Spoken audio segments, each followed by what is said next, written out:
Hello বন্ধুরা, good afternoon. তোমরা সবাই কেমন আছো? আশা করি ভালো আছো। চলো আজকে লাঞ্চের থালি নিয়ে চলে এলাম তোমাদের সাথে শেয়ার করতে।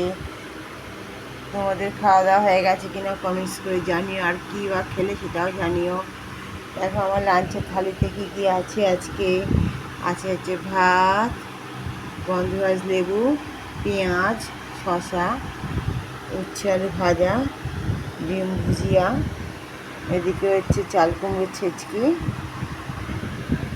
মুসুর ডাল সেদ্ধ আলু দিয়ে, আর হচ্ছে কালকের চাটনি। এই হচ্ছে আজকে আমার দুপুরের আহার। আজকে একা একাই খেতে হবে, যেহেতু বড়মশাই অফিস গেছে, ছেলেকে আগেই খাইয়ে দিয়েছি, তাই একা একাই খেতে হবে এখন। ঠিক আছে বন্ধু, তোমরা কী খেলে কমেন্টস করে জানিও। আর যদি আজকে লাঞ্চের থালি দেখতে তোমাদের ভালো লাগে, একটা লাইক করে দিও। ভালো থেকো, সুস্থ থেকো, সাবধানে থেকো। দেখা হবে নতুন একটি ব্লগে। আর যারা নতুন দেখছো আমাকে সাবস্ক্রাইব করে দিও। আর এই মুসুর ডাল সেদ্ধ ভাত, মানে সেদ্ধ খেতে কার কার ভালো লাগে অবশ্যই কমেন্টস করে জানিও। আমার তো খুব ভালো লাগে। ডালের মধ্যে আলু আছে, আলু দিয়ে লঙ্কা টিপে এই লেবু দিয়েই খাওয়া হয়ে যাবে অর্ধেক ভাত।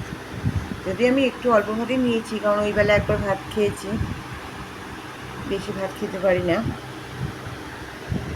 চলো টাটা, ভালো থেকো, সুস্থ থেকো। আবারও বলছি, ভালো লাগলে একটা লাইক করে দিও। দেখা হবে নতুন একটি ব্লগে।